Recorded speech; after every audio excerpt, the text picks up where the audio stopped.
This is Drink Nebraska. My name is Carl Weiss, and I'm here to take you on an intoxicating journey around the state of Nebraska, introducing you to mixologists and bartenders, brewmasters, and vintners. I'm giving them a chance to show you what they're mixing up here on Drink Nebraska. And welcome to the first episode of Drink Nebraska. I'm here today at ZipLine Brewery out on West O. What is your exact address here? We're at 2100 Magnum Circle. Okay. It's kind of basically nowhere land out on West O Street by the rail yards. By the rail yards, all right. And today I have with me Marcus, the head brewer and co-owner, and also Tom, one of the other co-owners here. And today we're going to be sampling a few of the beers we have, take you a little bit of a tour around the brewery, show you what they've got going on.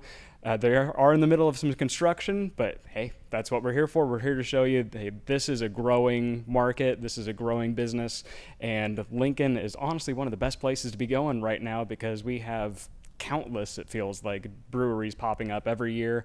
You guys have definitely made your footprint already, and just the fact that you guys are growing so much is like, I'm excited to see what's coming up next. So first off, let's talk about how did you guys get started? Well, first of all, I want to say that our third partner is not available today, James Galentine. James and Marcus and I were all brewers at one point, home brewers. Some of us were better than others. I won't name any names, but it wasn't me. And we all came at homebrewing differently. I kind of came at it much more from the standpoint of just having fun and kind of getting going, and I was much more about the end product than the process, and that doesn't make for a terribly good brewer.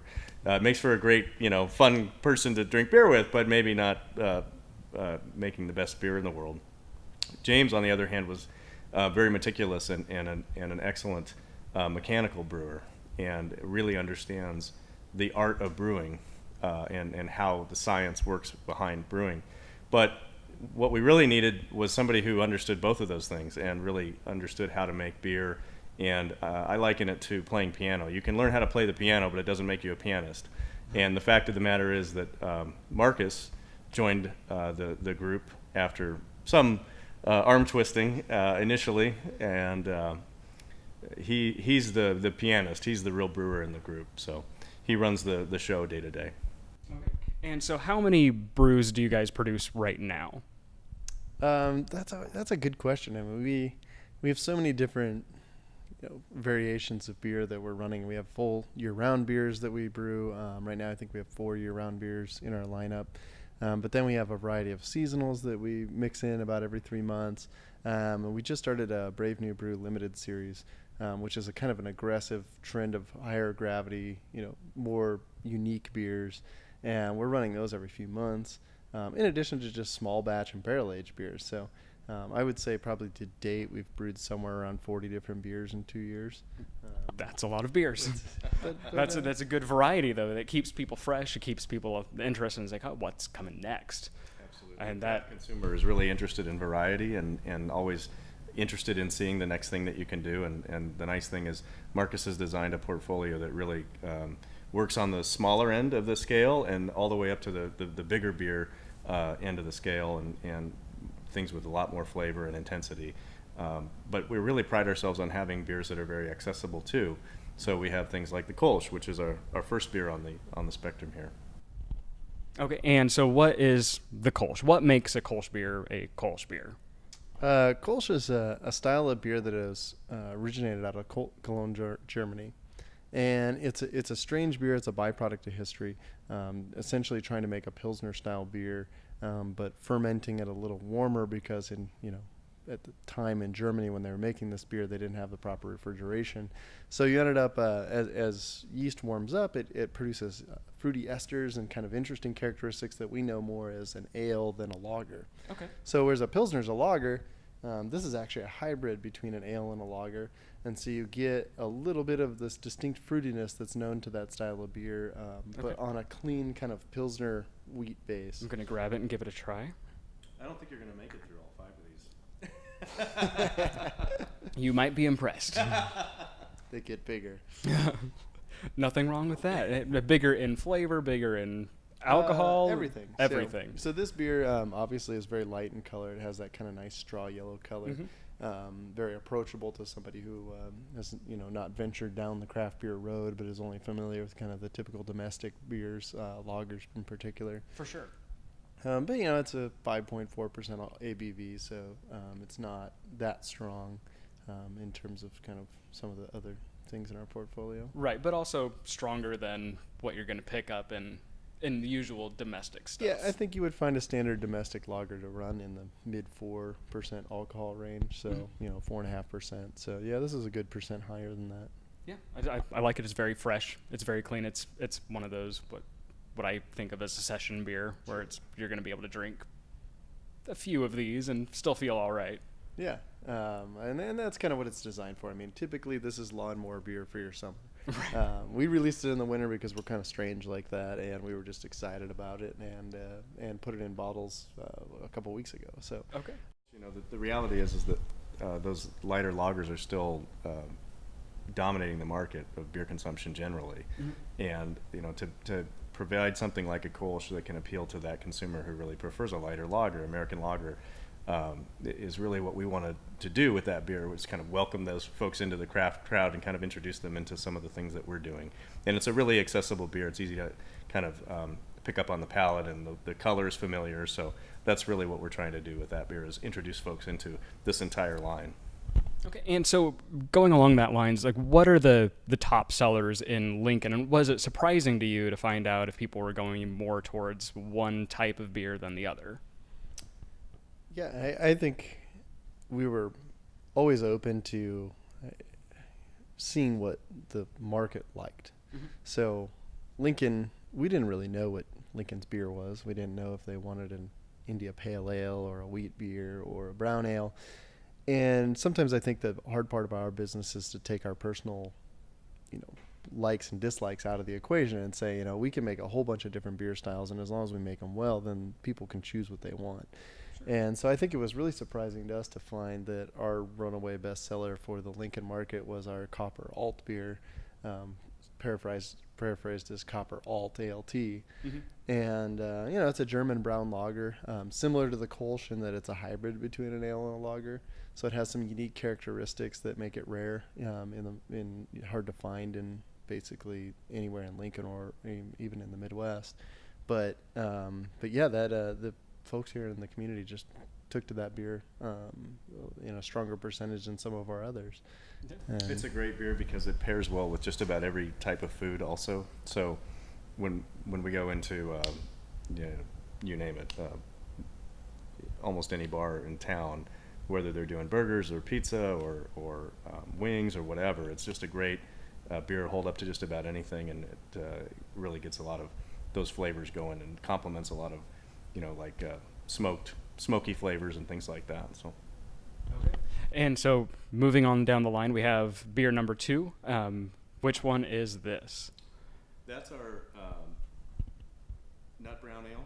So that's our fall seasonal. We just rotated out of that, and we'll be moving into our winter seasonal, which we'll be talking about shortly as you work up the ladder. But this was a really fun beer. James Galentine actually designed that beer. One of the things that we try to do is test everything on our test batch system.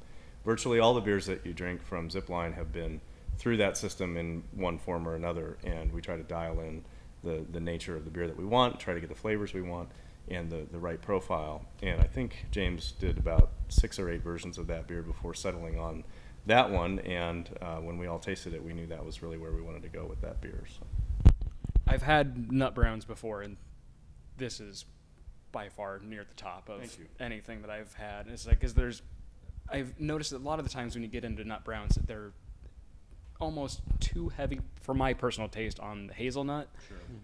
This is just full, very well flavored. It's just got a complex flavor where it's like I can taste hazelnut, I can taste the almost like Brazil nut in there, a lot of cocoa. Sure. Delicious.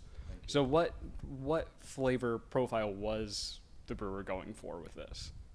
I think what is an interesting segue, as we were previously talking about the Copper Alt, and the Copper Alt is a clean brown lager. It doesn't have a lot of ale characteristics.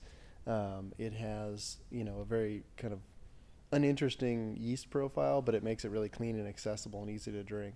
Whereas the Nut Brown is a brown ale.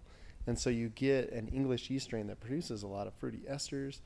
They complement a lot of the different components of the grain bill. So the grain is designed to kind of create little bits of like chocolate, caramel, and hazelnut, and provide a really smooth mouthfeel to complement some of those fruity yeast esters. And I think, some folks really like that complicated beer profile, and some people like the cleaner beer profile. So you see these two brown beers at different ends of the spectrum of ale and lager. Okay, very good. And you've said esters a couple of times. I'm going to claim ignorance. I have no idea what that means. I mean, I can glean an idea of what it is, but what is an ester? I get guilty of going into brewer's jargon, but when yeast ferment, the yeast are living things, and they generally eat sugar and create alcohol and CO2 as byproducts. So you go through that process, but that's a really simplified way to look at it. What we also see are that they produce different kind of subcompounds called esters, phenols, and they can have everything from fruity characteristics to they can taste like hot alcohol if they're, so there can be good or bad characteristics. Sure. So some taste like Band-Aids, some taste like medicine, some taste like, pepper or spice. Right. So knowing how your yeast perform and under what different conditions can help you produce different flavor profiles with your yeast. Okay. And Tom, you were telling me earlier that you guys actually have a yeast laboratory essentially here on location. That's correct. I think one of the most important things to understand about beer is that yeast is a very important and expensive component of making beer. And so the better that you treat your yeast, the better it will treat you with your bottom line in particular. And so the more that we can reutilize our yeast on a particular beer, then every time we do that, we are essentially halving the cost of that input into our beer. And so moving on, we are on to our third beer here, and which one is this? This is our New Zealand IPA. When we got started, we came into business and started brewing in the fall. The problem with brewing in the fall is that you're using hops from the previous harvest the fall before. So all the really interesting American-grown IPA hops were kind of depleted in the market, and we were having trouble finding them. So we kind of scrambled together late summer, and we're like, wow, we need an IPA. We all love IPA. We'd really like to have something unique, and none of the hops on the market were unique. And we stumbled across these New Zealand varieties, and they're incredibly unique. They have a high amount of tropical fruit character and a little bit of spice, whereas a typical American hop has a lot of citrus and kind of piney funk. These are a lot more cleaner and fruity, a little more, like I mentioned before, like tropical fruit. You get mandarin and pineapple and all kinds of different interesting components from them. So we've decided, we played around with a couple iterations of test batches and found this to be one of our favorite groupings of hops.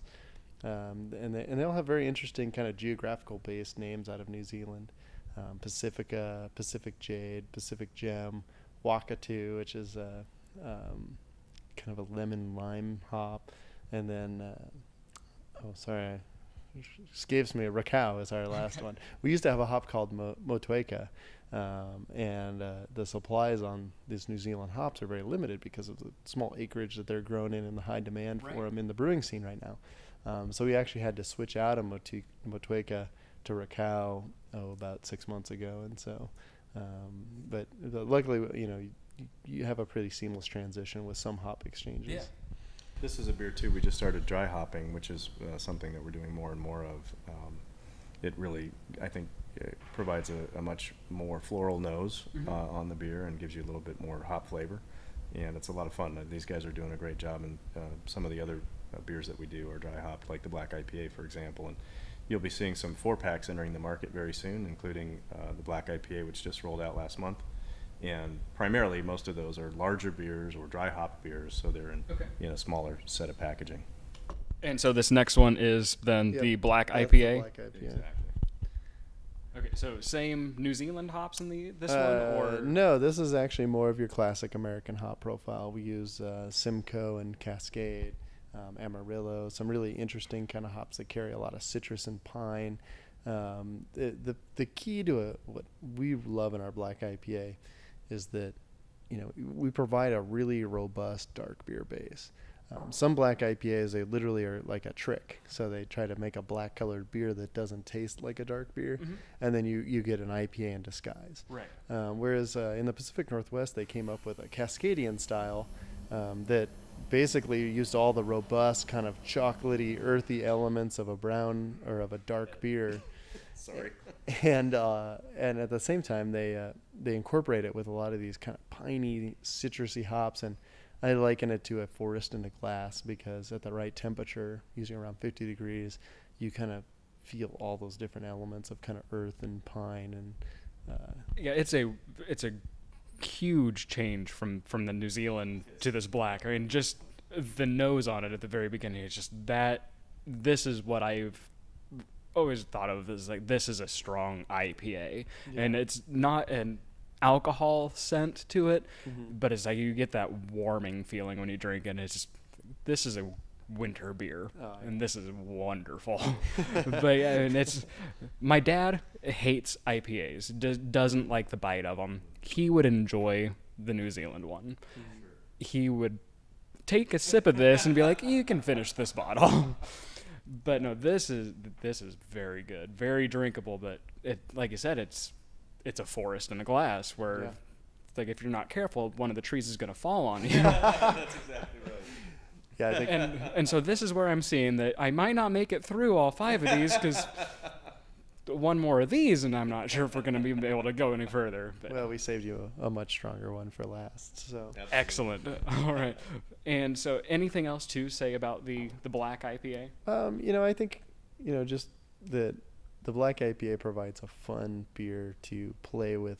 Some folks, they know they love dark beers. A lot of people come from a Guinness background. They've tried Guinness, but not much else, and maybe have just always shied away from IPAs.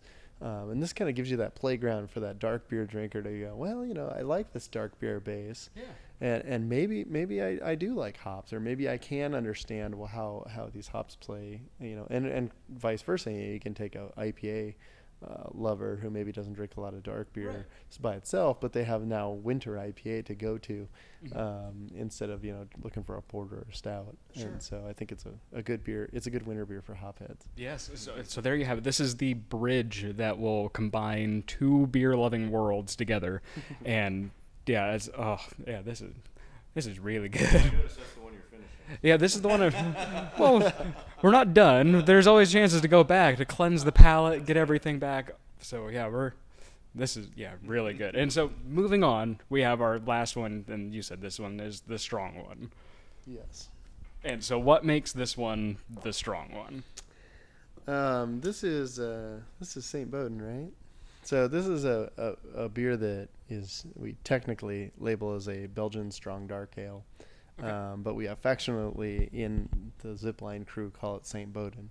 Our brewer, myself and the other guy who does all the brewing, Mike Bowden, who's actually now technically our head brewer as of last week. So I've passed my title, so I still in honor kind of get a brew and do all the fun stuff. But he's a fantastic brewer, and he created this masterpiece. And it uses a Saison yeast strain, which arises from kind of the French Belgian countryside. And remember earlier when I was talking about esters and phenols, the ester and phenol profile of the Saison strain is very strong. You get a lot. It's a lot fruitier. Yes, you get a lot of pepper, a lot of fruit, almost a citrus quality in the strain itself. And it's not typically used for this kind of strong dark ale. And so when it interplays with some of the malts that are real heavy caramel and raisin, you get this like really interesting dark cherry and figs, and just this depth of complexity and pepper and spice. It's just a fantastic, complicated beer. Yeah, that is the best way to describe it. It's like that first sip, and it's like, what am I drinking? This isn't this. Sipper. We serve that in a 8-ounce glass for a reason. Alcohol content. And so what are we running with this one? That one runs in at 10.5% alcohol. One of the first things that we did in the barrel program was to take our oatmeal porter and then age that in Cabernet barrels from Napa, the Silver Oak Winery, and it had this incredible kind of wine characteristic to it. We figured we'd get some tannins and things out of the oak, but what we didn't really expect was the berry that we got out, and the grape flavor. And it was an incredible wine lover's dream in terms of a crossover beer. Right. So we might have to dig a couple of those up and sample them later. Okay. I'm okay with that. But yeah, this one, so was this aged in a certain barrel or anything, or is this just a clean beer that has been... What you're drinking has not been aged in a barrel. We do have some of that exact same beer aged in rum barrels. So, if you add that kind of layer of spiced rum into that, you'll get kind of a layer of oak and spiced rum in addition to what you're getting out of that beer. But we use everything from bourbon to red and white wine barrels, rum. We have apple brandy barrels. So we really play with a lot of different spirits barrels. On the wine front, technically we have a wine. It's a barley wine. We age it in bourbon barrels. It sits for 10 months. It's 15% alcohol. Actually, just under. It's 14.7. Okay. It's on tap over there, so we can get into that next too. We'll wait till the show's over, though. Yeah.